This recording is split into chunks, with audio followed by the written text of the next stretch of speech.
Wildlife manager, the wolf. Their survival is critical to our ecosystems, our communities, and even our economy. As highly intelligent animals with strong social bonds, Minnesota wolves deserve to be protected and admired. Learn more at howlingforwolves.org. Let's live and let howl. J&S Bean Factory is a native-owned, community-supported, cozy, artsy coffee shop which offers roasted on-site beans, live music, and baked goods. Relax in the beautiful outside patio. City Pages writes, voted top 10 coffee shops. Tucked into a quiet corner of St. Paul's Highland Park neighborhood, this coffee shop roasts beans on-site from the best coffee-growing countries in the world. Located at 1518 Randolph Avenue, St. Paul. The good stuff. COVID levels may be falling, but the virus is still around. Stay healthy and up to date on your COVID vaccinations and boosters. Right now, everyone 6 months and older is eligible to get a vaccination, while everyone 5 and up is eligible for their booster shot. Plus, you're eligible for a second booster if you're over 50 or received an initial booster dose at least 4 months ago. Find a vaccination site by calling 651-304-9986 or visit vaccineconnector.mn.gov. This message brought to you by the Native American Community Clinic. Hey, Cudahy to all my friends and relatives in 4 directions. This is Robert Pilot of Native Roots Radio presents I'm Awake. I'm here to ask you for your support. Finding honest Native-centered news is not easy. But with your support, we're able to provide accurate information about Standing Rock, Line 3, treaty violations, and COVID-19 in our Native communities. Please visit Native Roots Radio Network on Patreon and donate if you can. That's Native Roots Radio Network on Patreon. Pinigigi, and thank you for your support. Hey, Ogama, I've been hearing a lot about this term, climate justice. What is that? Climate justice is recognizing that the negative impacts of climate change don't affect all people equally. It also means transitioning from a fossil fuel-based economy to a more sustainable future. MN350 is one of the groups that's pushing for this transition to protect our futures. You can even get involved too. That's great, especially since I'm concerned about pipeline projects like Line 3. How can I help MN350? Just find them on Facebook or visit mn350.org. With your AM 950 weather, I'm Brett Johnson. Look for cloudy skies tonight with a low around 63, Friday thunderstorms with a high near 72, and Saturday sunny with a high around 84. Check out the award-winning Hazel's Northeast for a delicious meal any time of the day. Breakfast favorites include the meat waffle, hippie cakes, and chicken fried steak and eggs, while for dinner try selections like the meatloaf and mushroom ravioli. Hazel's Northeast is located off 29th and Johnson, or at hazelsnetogo.com.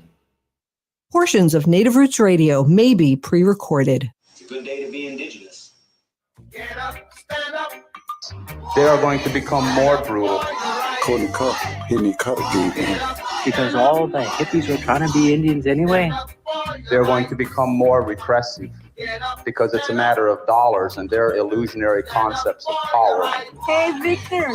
We must live in balance with the earth. And also with recent happenings at Wounded Knee. I am awake. Welcome to Native Roots Radio presents I'm Awake, and I'm your host, Wakanja Hade. Hey, Cudahy to all my friends and relatives in 4 directions. You are listening to Native Roots Radio presents I'm Awake, and I'm your host, Robert Pilot. We discuss local and national Native news and events, and as you know, Wendy, Native issues are human issues, and human issues are Native issues. This portion of the show is brought to you by Native Roots Trading Post. We will be at the Minnesota State Fair starting Thursday, August 25th through Monday, September 5th. And we're excited. We're going to be in the West Market End, right? The West End Market. And we're going to be selling all Native American art and all kinds of things inspired by Native Americans and made by Native Americans. It's going to be really awesome. Good. Really excited about it. You did that from the top of your head. That was awesome. Mm-hmm. I couldn't do that. I'd need it written down, and then I'd have to mispronounce a few things. Yeah, well, wait till my segment later on. I'm totally unprepared today. But. Hey, you know what? Those end up being the best shows. Don't they? Exactly. No, they don't. Hey, speaking of which, let's get to Ogama because we're done with our banter. I haven't seen you all day. You've been up, Wendy, you've been up doing the sign for the Native Roots Trading. Yes, I'm painting Is a it sign Roots or for Roots? Roots, Native Roots Trading Post, a sign for our booth at the Minnesota State Fair. It's 15 feet long by 2 feet wide. It's a very good, it's very a cool sign. I'm glad you did that. We were talking about different avenues, and I went up there, and it's just like you're an artist, and you're putting it together, and it's going to be really a nice thing. Has a ways to go, but it will be finished hopefully by tomorrow. Well, it's on its way. So, speaking of on its way, let's go with Ogama. Ogama is like, I don't know where you are, North Dakota or something. You're all over the place here. Took a train ride. Now you're in your room, and you're going to give us the news that you don't hear anywhere else. And this is Ogama Ganu Akwe with the news. Welcome, Ogama. Hi, Bouchard, everybody. I'm Ogama Ganuakwe. I am leaving my camera off for today. For any of you who are watching us online, I look haggard. It has been a day of traveling for me and my girls. We came out to powwow with my partner's family, so we're out in North Dakota at the Little Shell powwow this weekend, I should say, rather. Well, Robert, I wanted to touch base on this new act that just went through the Senate, which I do believe is now heading for the House, I think on Friday. Is that what I was reading about here? Was this Inflation Reduction Act, which is super weird that that's what it's called, because it's actually being touted as one of the most important climate bills ever. And this is coming because how long have we gone in the United States with knowing that fossil fuels are a problem and that the climate is changing and have done nothing about this? So it's passed in the Senate now. And this is going to include closing down of coal-fired power plants, those types of things. It makes big steps towards green energy. And it's passed in the Senate now, and the votes were in total of 51 in the Senate, and the tie-breaking aye came from Vice President Kamala Harris, which is a big deal. But now the House is expected to vote on the Inflation Reduction Act on Friday, and it is a $740 billion tax and spending package that includes $369 billion for climate-related initiatives and $463 million specifically for Indian country, which is why that makes it Indian news. Not that we only do Indian news here or Native news here, but it's important to talk environmental news and those kinds of things here. But it will be interesting to see how this goes through in the House of Representatives, because this bill is very much so imperfect. But to not let it go through would be a really big another win for oil and gas. So the bill actually requires the U.S. Department of the Interior to lease 2 million acres of federal lands onshore and 60 million acres offshore each year for oil and gas development. So we know that those things are the things that are going to have to be fought after the fact. But then it links the leases to those to approval for federal leases for renewable energy. So I'm not really sure how that works, how they link this renewable energy to offshore and onshore oil and gas development. Robert, when did you understand how that works? No, not at all. But it's good to be in a bill, and there's a lot of different things in it, I imagine. And it's good to hear Indian country because I'm in my full-time job hears about these things, and renewable energy is a huge thing on our sacred lands across Turtle Island. So it's good that this passed, and I'm excited. Really, it isn't enough, but inch by inch it's a cinch, yard by yard it's hard. So we gotta get the blue wave in there so we can push our representatives to get a better bill, Wendy. Definitely. That's definitely the hope, I think, for a lot of us in Indian country. Robert, the other thing I wanted to touch base on is, did you hear about astronaut Nicole Onapo-Mann? She is likely to be the first Native woman in space and potentially the first woman on the moon. She's going to be traveling from the International Space Station if she's chosen. And then after that, it would be the moon. So Man is actually enrolled in the Wailaki of Round Valley Indian tribes in Northern California. And she will be aboard the SpaceX Crew 5 mission to go to the International Space Station no earlier than September 29th. So that's really, really exciting. We're going to have our first Native woman out in space. So this is NASA's 5th crew rotation flight as part of their commercial crew program for SpaceX. And that is, Man is actually leading all phases of the flight from launch at NASA's Kennedy Space Center in Florida and all the way through re-entering the Earth's atmosphere. And she's also going to serve as the Expedition 68 flight engineer on the space station, which is a really big deal. There's also going to be 3 other astronauts who will be on the Crew 5 mission. Astronaut Josh Casada, JAXA astronaut Koichi Wakata, and Roscosmos cosmonaut Anna Kikina. Kikina, excuse me. So they will be on board for 6 months to complete their mission, and they're going to conduct approximately 200 scientific experiments in space in the floating laboratory there. And I'm just really excited that we're going to have a Native woman astronaut, Robert. And I can't express to you how excited my daughter is about that too.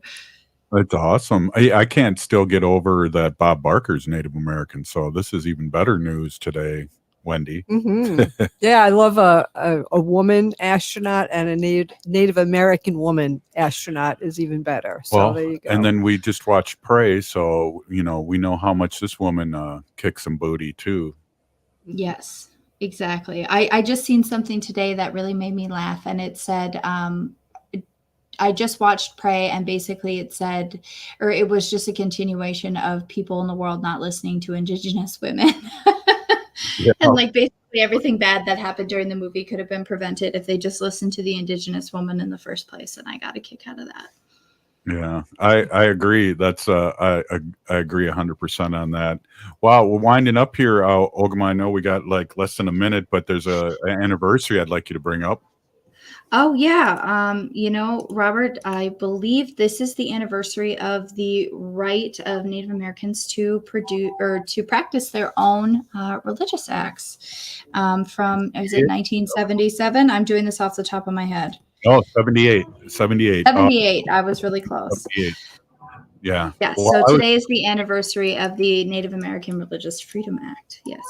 Yep. Well, happy anniversary, everyone. Hey, we got Andre coming up, and we're going to be talking about the welcoming to the Indian country, a native storytelling and musical celebration real quick. And then, of course, at the Cedar Club. And then we're going to talk to Robert Lilligren of NADKI. We'll be right back after this short break. Stay with us.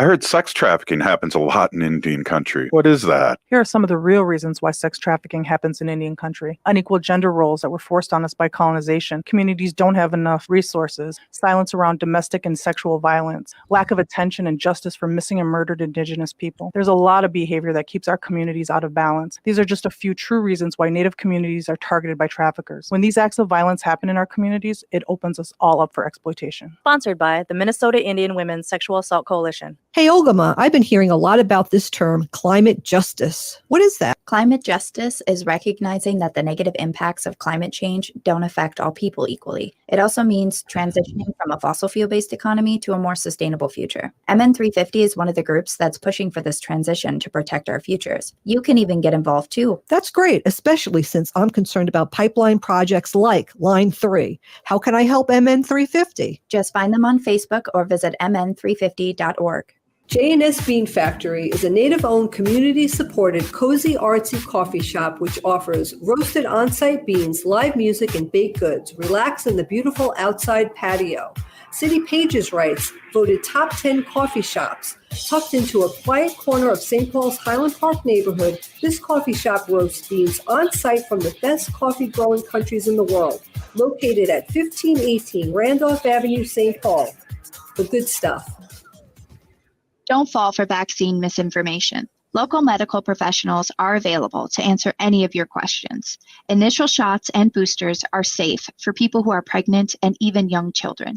Right now, vaccines are available for anyone over 6 months of age, while boosters are available for anyone over the age of 5.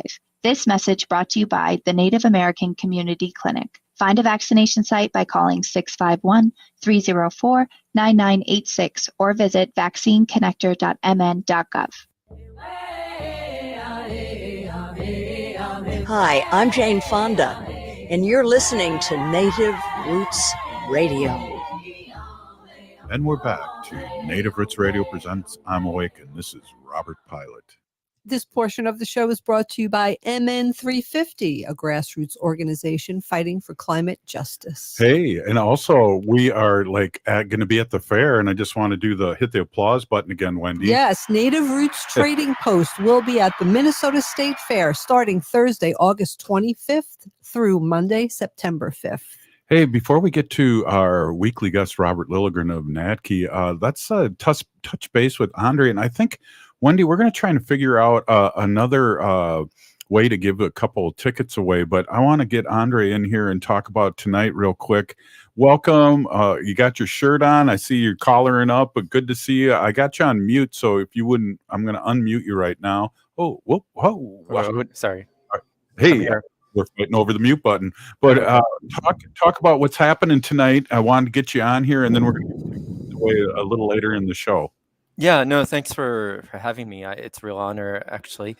So Welcome to Indian Country is a 5-piece band with a storyteller, Rena Priest, who's the Washington State Poet Laureate. She's a Limmy, and she's an American Book Award winner and just an exceptional Native writer in all sorts of ways. It's a 75-minute long show. It's just celebrates the indelible mark that Native people have left on American culture, American music, American writing, and that sort of thing. And it really focuses on the joy that, I feel being part of the Native community, growing up on a reservation and connecting with, elders and feeling that connection to the land and ancestors. And it's just really an honor to work with such a talented ensemble. I cherry picked them from bands across the country. When I went on to create this piece, I'm the producer. I saw all these Native musicians in other bands all across the country, and I was like, boy, wouldn't it be nice if just they were in an all Native band. And so that was one of the starts to this, that there's this groundswell of exceptional Native, musical talent and theater talent and dance talent and stuff like that. And it's just, it's just an honor to be where I'm at and being able to help in my small way. Yeah, and we have Robert Lilligren on here too. And Robert, you can jump in too, because NADKI is helping promote this, which is just a beautiful thing.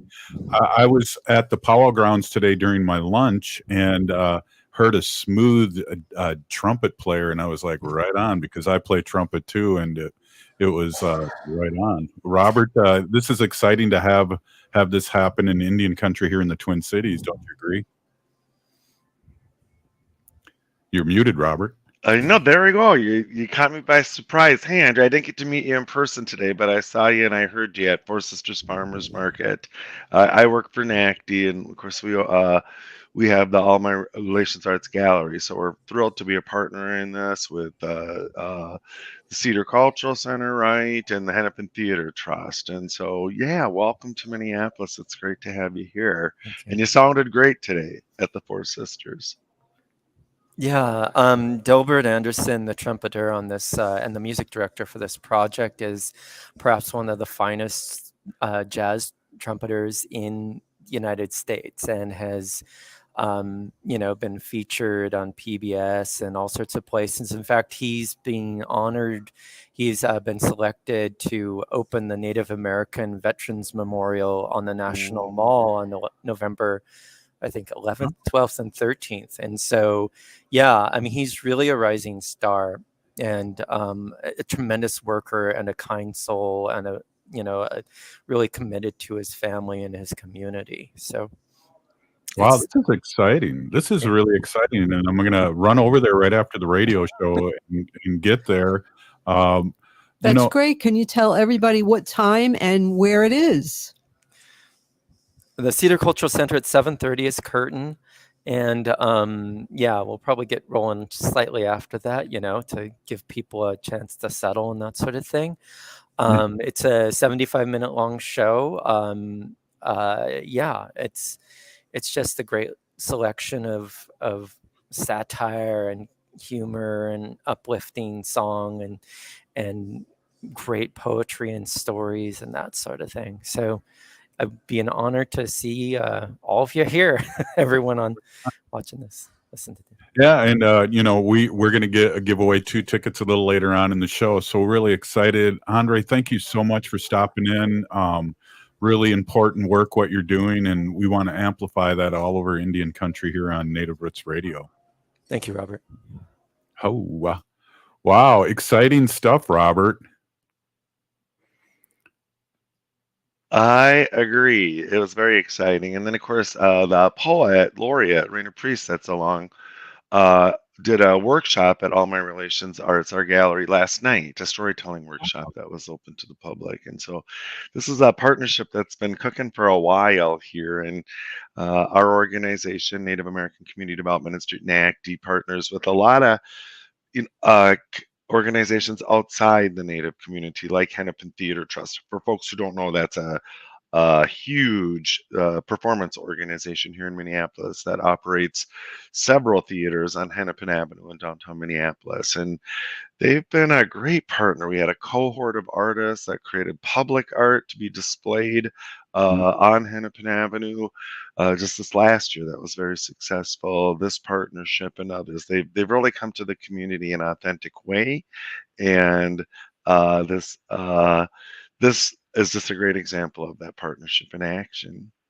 Well, you must be. I would never get bored if I worked for a NADKI, because you guys have a lot of different things going on that really you can't get bored doing the same thing over and over again.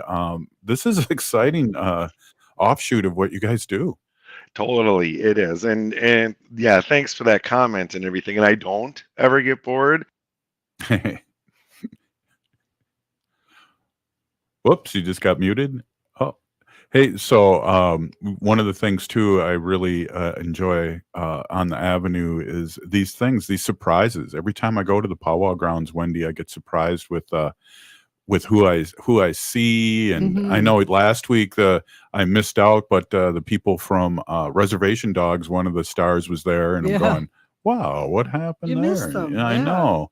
And Robert, you're still muted, so let me see if I can unmute. No, I'm not. Sorry about that. It was no problem. It's an issue. Yeah, that was great last week at Powwow Grounds, which is the coffee shop, right where our offices are, where All My Relations Arts Gallery is, and where our Four Sisters Farmers Market is. And yeah, it was a celebrity sighting, huh?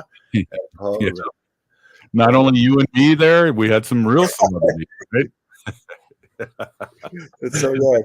The owner of Powwow Grounds, Bob Rice, was telling me today that with the Reservoir Dogs celebrity visit, his post about it, everyone was doing selfies, and it was just really cool to watch on Facebook. But that I think his posting on Facebook was shared or responded to 61,000 times, which was a record for him. Wow, that's you know me, I have FOMO. I wish I would have been there, and I wish I'd have got those views too. You know how I am. But it was not only the young actor from Reservation Dogs, but also a new and upcoming Native American model, I do believe, was with him, and they're going to be doing something up north, some kind of thing with the tribe up there. Right. And I'm just, all of a sudden I forgot her name. I was talking about her earlier today, right? And I think they were doing some media, I think, here as well on the new show, the new season. And yeah, it was just, it was cool. It was a happening, and lots of selfies, lots of response. I'm just looking at some of them now. yeah, very cool. Yeah, it is very cool. And I guess, too, one of the things I want to do in the last minute and a half here is we talk about this all the time, you and I, because we're old duffers. But, in August 11th, 1978, the Religious Act was passed. And so congratulations to that. We were both in high school when that happened. And I know we talk about it a lot, but here's the date. Yeah. 1978 was a kind of a banner year, right, for federal legislation that touched Indian people, both kind of good and bad. But the Freedom of Religion Act was huge. And we have talked about this before, but I grew up in a suburb of Minneapolis. And suddenly in our school, it was the year I graduated from high school, and there were all these kinds of Native convenings and Native recognitions and stuff I had never seen in my 12 years of public school. And so it was passed in DC, but you could really feel it almost immediately here in the Twin Cities. Yeah, definitely. I think a lot of people I went to, and it's even funnier too for me specifically, of people that I went to junior high and high school were Ho-Chunk, and I didn't even know that. Right. We talked about that in my school. It was a huge school, maybe 2,000 plus people in my graduating class, and they held an in-school luncheon to recognize the Native graduates. And we must have graduated, or they must have got names off of enrollment and rolls, tribal rolls and stuff. And so I'm sitting there with these 12 people I've gone to school with for 12 years, and none of us knew we were Native. We're like, oh, you're Indian? And you just look at them, it's like, sure, but there had never been an incentive to self-identify. As a matter of fact, there was risks to self-identifying as Native. So right. It was a change. Well, Wendy's mom was hoping I was Italian. Right, my grandma. You were adopted, so right. Yeah. How long did you keep that charade going? Nana, he's Sicilian. As long as Nana liked me. Hey, you're listening to Native Roots Radio presents I'm Awake, and up next we're going to talk a little more with Robert Lilligren. Stay with us. Hey, Wendy, what are we doing for dinner after the show? How about we go to J. Selby's on 169 Victoria Street in St. Paul? They have a delicious plant-based menu that's compassionate and environmentally sustainable. I'm getting their spot-on vegan Big Mac, the dirty secret. You can pick up and they deliver within a 5-mile radius, or you can call them at 651-222-3263 or visit jselbys.com. Well, you sold me, Wen. Let's go order at J. Selby's tonight. I'm hungry. Minnesotans age 65 plus might qualify for Health Partners Minnesota Senior Health Options. The plan includes personal support, coverage for medical, prescription drugs, and dental, plus over 30 extra benefits. Eligibility information is available at healthpartners.com/oneplan. Health Partners is a health plan that contracts with both Medicare and the Minnesota Medical Assistance Medicaid program to provide benefits of both programs to enrollees. Enrollment in Health Partners depends on contract renewal. Come see the Native Roots Trading Post at the West End Market of the Minnesota State Fair. Native Roots Trading Post is Native-owned and operated. Shop goods from local and national Native artists that you'll love instantly. Native Roots Trading Post is supporting Native artists this year at the Minnesota State Fair, August 25th to September 5th. Native Roots Trading Post, we support Native artists and you can too. Buy Native at the Native Roots Trading Post this year at the Minnesota State Fair. You're invited to the Midtown Phillips Festival this Saturday from 11 until 4:30. The Midtown Phillips Festival is part of Open Streets Minneapolis and will take place on Lake Street between 12th and 15th Avenues. There will be 3 blocks of fun activities, including live music, a youth soccer exhibition, food vendors throughout Open Streets, an opportunity to learn about the Midtown Greenway Trail, and more. So this weekend, meet your neighbors and enjoy some outdoor summer fun at the Midtown Phillips Festival Saturday from 11 until 4:30. Learn more at midtownphillips.org. This is Santita Jackson. Monday through Friday, 6 to 8 a.m. Central, we'll bring you the best progressive talkers, thinkers, and doers on AM 950, Minnesota's progressive voice. Is your remote workforce putting your company at risk? Cyber criminals are targeting your employees with COVID-19 inspired emails and attacking businesses like yours. Hi, Mark Sommerfeld from Rymark. Rymark has the tools and expertise to enable your employees to work securely from home. If you need help getting your staff to work remotely and securely, call 651-328-8900 or go to rymarkit.com. That's 651-328-8900 or rymarkit.com. nativerootsradio.com. Hi, my name is Pamela Topchian. I'm a former nurse, published author, and board-certified hypnotherapist with hypnobreakthrough.com. Do you feel stuck in a rut? Finding yourself wondering if this is all there is to life? Tired of just existing? Hypno Breakthrough can help you to reduce stress, release fears, gain confidence, and reach your life's goals holistically, mindfully, and gently. So I ask you, what changes would you like to see in your life? Let's talk about it. Contact me, Pamela Topchian, board certified hypnotherapist, to schedule your free consultation, which includes a complimentary stress-reducing sample session, so you can see how it feels for yourself before any commitments are made. Go to hypnobreakthrough.com for all the information. That's hypnobreakthrough.com. With your AM 950 weather, I'm Brett Johnson. Look for cloudy skies tonight with a low around 63, Friday thunderstorms with a high near 72, and Saturday sunny with a high around 84. Check out the award-winning Hazel's Northeast for a delicious meal any time of the day. Breakfast favorites include the meat waffle, hippie cakes, and chicken fried steak and eggs, while for dinner try selections like the meatloaf and mushroom ravioli. Hazel's Northeast is located off 29th and Johnson or at hazelsnetogo.com. This is Winona LaDuke of Honor the Earth, and you're listening to Native Roots Radio. I'm Awake. Welcome back to Native Roots Radio presents I'm Awake, and this is Robert Pilot.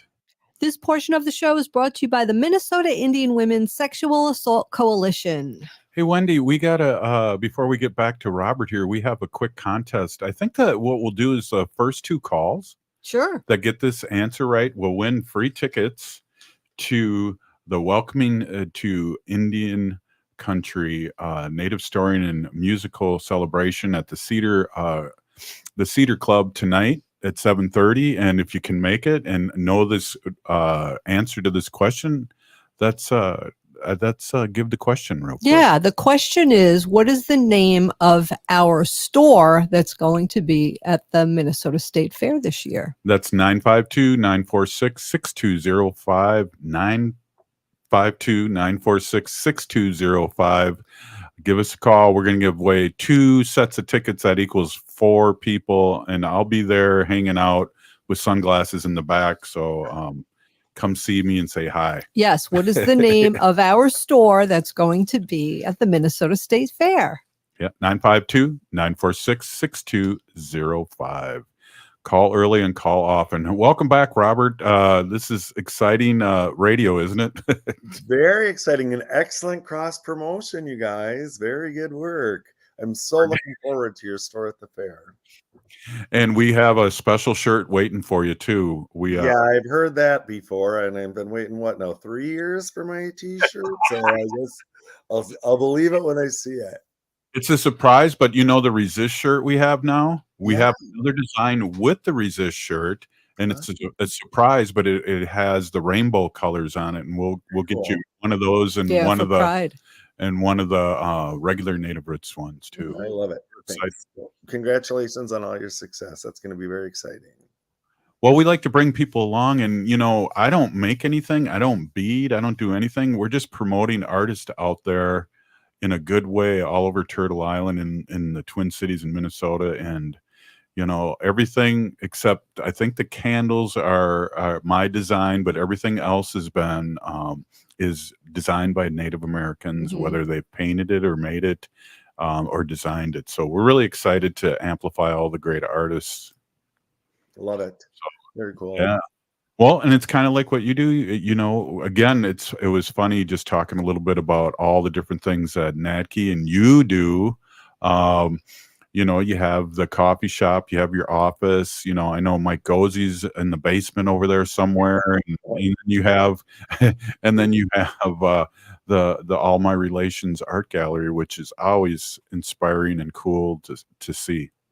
Yeah, and thanks for coming to the market and supporting it. So that's our Four Sisters Farmers Market. It's a project that started as a sort of almost like a food sovereignty project here in the urban core. And we sell produce from there are vendors from a lot of local organic farms right in the neighborhood, and then some from like Dream of Wild Health, which is quite a presence here, a native owned organic farm as well. And then some other types of vendors and some information fairs, some entertainment. Welcome to Indian Country folks were there entertaining today. And it's always kind of a scene, isn't it, Robert? There's just a nice community vibe. It's a place to get together. And today I was working, looking out the window most of the time, but there's just so many people. And I comment, or I comment a lot lately. There's just so many people I've never seen before. And it's not like I know everybody in the world or anything, but we're kind of a small community, right? And I just love seeing these new people, especially new young people, showing up and being in community. Well, and also too, the vendors, I got to talk about the vendors real quick because they turn over, and I mean, like you'll see one and then a couple weeks later they'll come back, and I like how that mix happens. We have the library down there making buttons, and me, I like those buttons, and we have a famous native author that was down there today. Right. Is that Marcy? Marcy Rendon? Yeah. Again, I didn't get to talk to her. I was working, but I saw her show up. And then her niece, I believe it is Simone Rendon, is one of our regular vendors. Yes. And I bought some sweetgrass from her last week. Right. Yeah. She forages. She makes some food product from what she forages. Today, I think she was featuring chokecherry jelly, if I'm not mistaken, that she had just made. And there's always something happening at Four Sisters. Thursday from 11:30 to 3. One of the things too, Tara, who writes children's books and does medicines from her grandma's recipe, we're selling her stuff at the fair. Oh, very cool. And over 300 candles that she does, and she puts in her medicines in there, and it's a big seller. I know she sells very well at your market, and so it's going to be awesome and great at the fair. Mm-hmm. Yeah, and then you talked about some of the other stuff that we're starting our farm. We have the Four Sisters Farm now. It's in its first year of sort of production, and it'll be growing. But that's just a few blocks from where the Four Sisters Farmers Market is, and just getting community folks involved.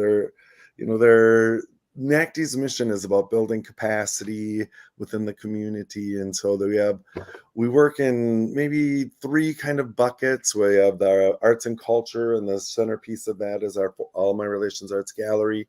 We have food and food access, and so we have Four Sisters Farmers Market, now Four Sisters Farm, and then we have our Make Voting a Tradition project as well, which engages folks not just in voter turnout, but in the whole process of politics, policy, holding elected people accountable, and so we've got these projects that are really authentically rooted in the community, and then we're a change agent kind of organization, right? So we're moving in the policy realm or the institutional realm, and trying to change the system so that it serves our people better, and that our people feel more engaged and are treated better within those non-native spaces.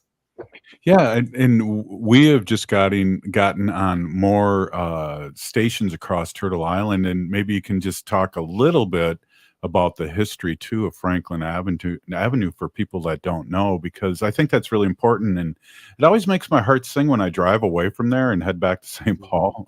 Right. See like those electric boxes with Clyde's picture on and dancers. You're in the native corridor. You do. And so Minneapolis is really fortunate that we have a part of our city, a geographic area that's really strongly identified with the Native community, right? And the kind of main street of that area is East Franklin Avenue. And NACD's been promoting a community vision of an American Indian cultural corridor on East Franklin Avenue. And so some of what you were just talking about, the wrapped electrical boxes, banners, murals, and things really help identify that, and that physical placemaking. And then as we make place there, we have to activate it, right? So we have tons of community activities, the market being one of them, that happen along East Franklin. And I love that you called out those electrical boxes, because they're wrapped electrical boxes with this big chunk of sort of electrical infrastructure that sits all up and down streets in Minneapolis. And NACD as an organization was the first to move toward wrapping them that way within the city. And it was really interesting conversation. I was on the Minneapolis City Council at the time, and Wow. there was this confusion of were these advertising, was this art? When you put something in the public right of way, I mean, cities can get kind of controlling, about what goes in there. And so working with NACD, I was inside City Hall, we were able to create ordinance and licensing that allowed these wonderful placemaking pieces of art to be put up. And right away, that just spread throughout the city. Neighborhoods throughout the city started to implement wrapped electrical boxes as sort of assets or amenities within their community. So it just shows how the Native community and the American Indian Cultural Corridor was kind of leading the way in something that benefited the whole city.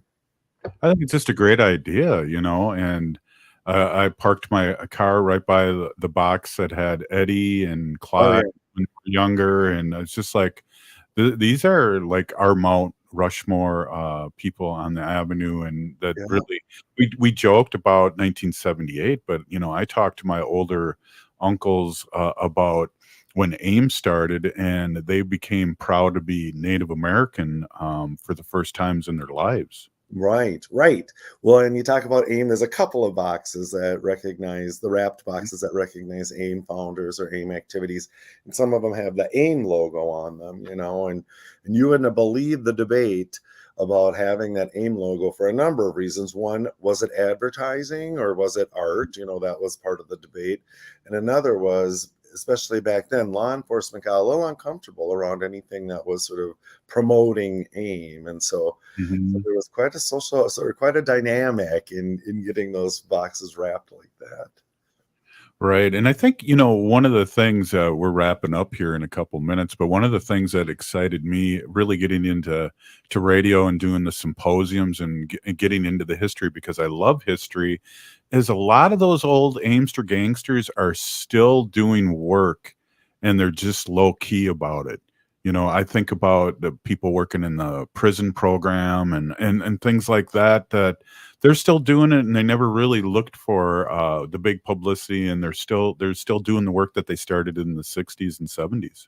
They're such huge community assets. We're losing, I call them the founders, that kind of generation, and we're losing so many of the founders, but so many of them are still around. And, we talked about the American Indian Cultural Corridor and this geography that the Native community kind of holds in Minneapolis. And it's really a legacy of AIM, right? They had a objective to establish agencies to support progress in our community.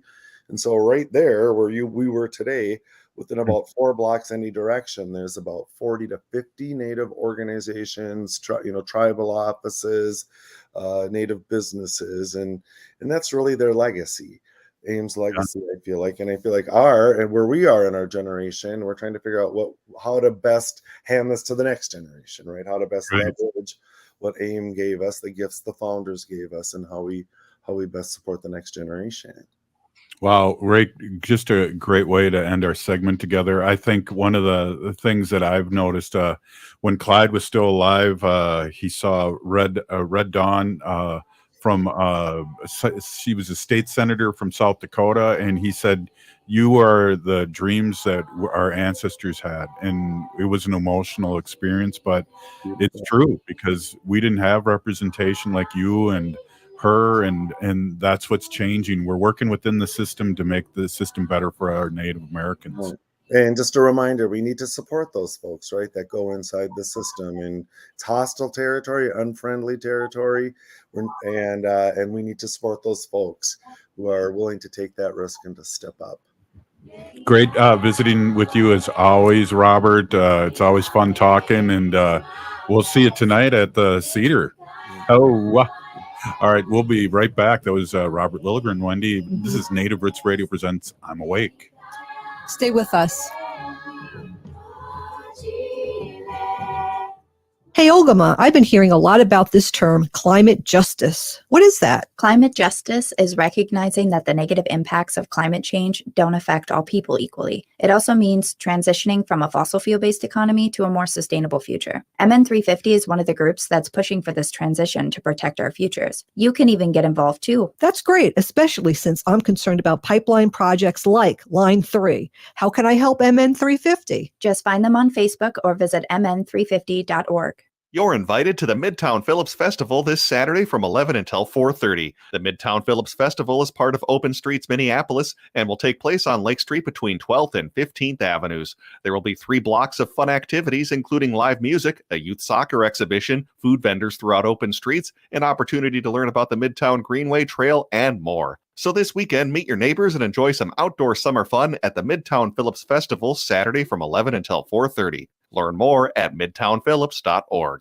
Minnesota has the only original wolf population in the continental United States, and 80% of Minnesotans believe the wolf should be protected. Howling for Wolves is asking Minnesotans to respect our true wildlife manager, the wolf. Their survival is critical to our ecosystems, our communities, and even our economy. As highly intelligent animals with strong social bonds, Minnesota wolves deserve to be protected and admired. Learn more at howlingforwolves.org. Let's live and let howl. Come see the Native Roots Trading Post at the West End Market of the Minnesota State Fair. Native Roots Trading Post is Native-owned and operated. Shop goods from local and national Native artists that you'll love instantly. Native Roots Trading Post is supporting Native artists this year at the Minnesota State Fair, August 25th to September 5th. Native Roots Trading Post, we support Native artists and you can too. Buy Native at the Native Roots Trading Post this year at the Minnesota State Fair. Bonjour, I am Oshawashko Gijig. I'm from Red Lake Nation, and you're listening to Native Roots Radio. Welcome back to Native Roots Radio presents I'm Awake. This portion of the show is brought to you by Howling for Wolves, protecting wolves for future generations.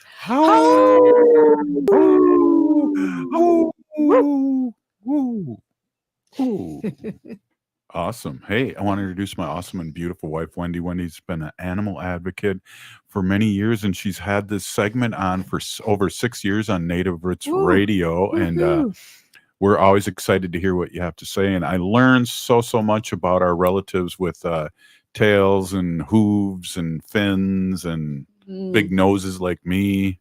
Right. Right. Whoa. That's wonderful. Okay. Here we go. I love learning new stuff because when I look at stuff and read articles, I learn stuff too. So it's always awesome. Yeah. Hey, everybody. My name is Hanaji Hihani, and that means cares for them. I was given that name by my Dega Curtis. Curtis goes by Mashke Hanajinga, which means walks on white clouds. I'm a humane policy volunteer leader for the Humane Society of the United States, and I work on animal issues at the local and state level. Today, I have to confess, Robert, that I am totally unprepared for today's segment. What? Because I was painting the sign for the Minnesota State Fair, and I kind of got sidetracked, and I lost the time, and then I had to clean up all the paint and everything before I came on the show. So I was like, oh my gosh, what am I going to talk about? But Lucy, our cat Lucy's been on our mind because she's getting old and she has kidney failure, and we're really keeping a close eye on her to make sure that she's okay. So I figured I'd talk about cats today. Nice. I know it's not Fun Friday, but it'll be hey, whatever's clever. Right. Thursday, Fun Day Thursday. I just got to say this before you get going. It's like, for me, having you here on the show, or even when you're in New York for your little getaways, it's important because I forget so many things, and that you are here coaching me. And I want to let everyone know that you are the co-host of this show, and you're very important because I got a good memory, but it's short, Wendy. Thank you so much. Oh, anytime. I appreciate that. So I have a little article here. It's called Little Things, and it is about pets, and it was written by Grace Erie. A couple of years ago, she wrote this, but this is about cats. But people always say that there's 2 types of people in the world, dog people or cat people. Honestly, I really think that I'm both. I really don't think that I'm more of a cat person or more of a dog person? What do you think, Robert? How do you feel about that? I think you're both. I really do. Yeah, I do think I'm both. Here's something I've never heard before, and this really threw me for a loop that people were really that stupid in 1870. But in the 1870s, a town in Belgium tried to use cats to deliver mail by attaching it to waterproof bags around their necks. Seriously, and it's written here. If you know cats at all, you know that this failed miserably, right? It was swiftly canceled. But some of the cats took full days to deliver the mail to their homes, but most probably just took a nap on top of it. But really, how would they expect cats to deliver mail? Cats don't even come when you call them half the time. I'm trying to find a picture for you. I'll put this monkey up here. Yeah, do you put any pictures? There you go. And cats have... Look at the cats that are up. That's awesome. Did Ogama put that up? Not me. Ogama has a sense of humor today. So cats have 20 muscles, over 20 muscles to help control the cat's outer ear. The ear isn't only used to very accurately pinpoint where sound is coming from, but also to send signals to other cats and animals via gestures. So I guess it depends on how they have their ears positioned. It means different things, which is pretty cool. But compared to dogs, who could make about 10 sounds in total, cats can make impressive 100 different sounds. I believe it. And each sound they make has a special purpose. And we believe it because we hear Lucy all the time, like chirping when they are hunting, or when kittens meow to get the attention of their mother. Cats can also manipulate their voices to imitate a human baby when they're hungry. And I know that Lucy does that. So cats can do 100 different vocalizations and dogs can do just 10. Go ahead, Ogama. I had a cat when my first daughter was a baby, and I would wake up in the middle of the night because I would swear I would hear her crying, and I would go into her room and she would be sound asleep. And then I'd look at my feet and there's my cat at my feet and his empty food dish. He was reminding me to feed him. For like 3 weeks before I finally figured out that my baby wasn't waking up in the middle of the night. Wow, that's crazy. Yeah, I know. It's nuts. There is a cat, a 20-year-old cat, born in 1997, and it is a mayor. The cat is a mayor in a town in Alaska.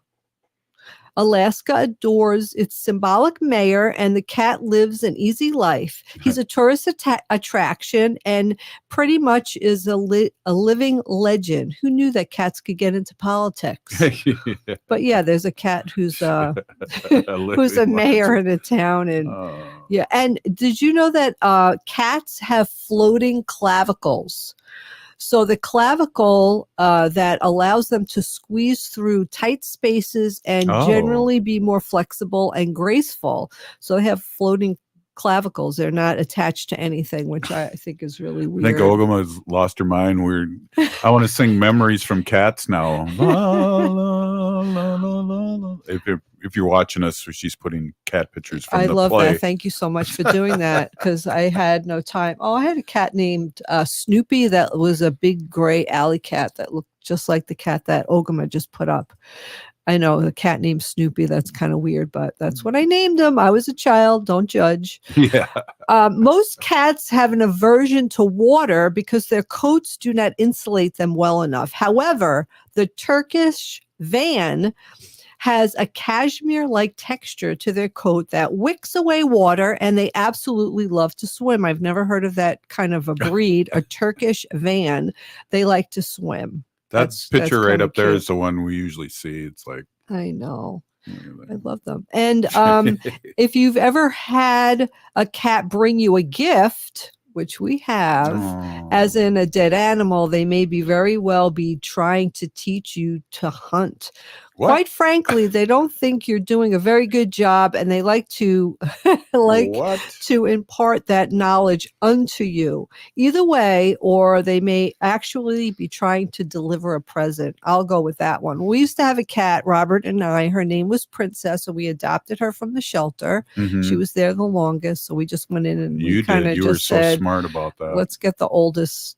The cat's been here the longest. So we took her home, and after she got acclimated and felt comfortable, she used to go downstairs to the basement to the laundry room and bring up dirty socks from the laundry. So we'd hear her meowing downstairs, like muffled meows, because she had socks in her mouth, and she used to carry them upstairs, the socks, and bring them in the kitchen. Or if we were sitting in the dining room, she would just bring it and plop it down by her feet in the dining room. But sometimes we would come home and she'd be working and doing all this while we were away. And sometimes we would have like 10 socks on the kitchen floor. It was so weird. Well, our daughter, when she moved back with us for what would seem like a year, but she thought I was just getting undressed in the kitchen. Yeah, he was like, why is there socks all over the kitchen floor? But anyway, it was our Princess, and the vet told us that she's she's an indoor cat who hunts, and she's bringing you presents. So we're gonna go with that she's bringing us presents. So we miss Princess very much. Yeah, she was my cat. Yeah, she used to run to me when she'd see me. She was a really good Kathleen, cat. one of our great listeners, says my dog steals my socks too, and then they put them in holes. Put holes in the them. socks. Oh Yeah. no, that's too bad. Hey, thanks to everyone, Peony, for listening. You've been listening to Native Roots Radio Presents I'm Awake. We're still here, Wendy. We are the 7th generation. Free Leonard Peltier. Now.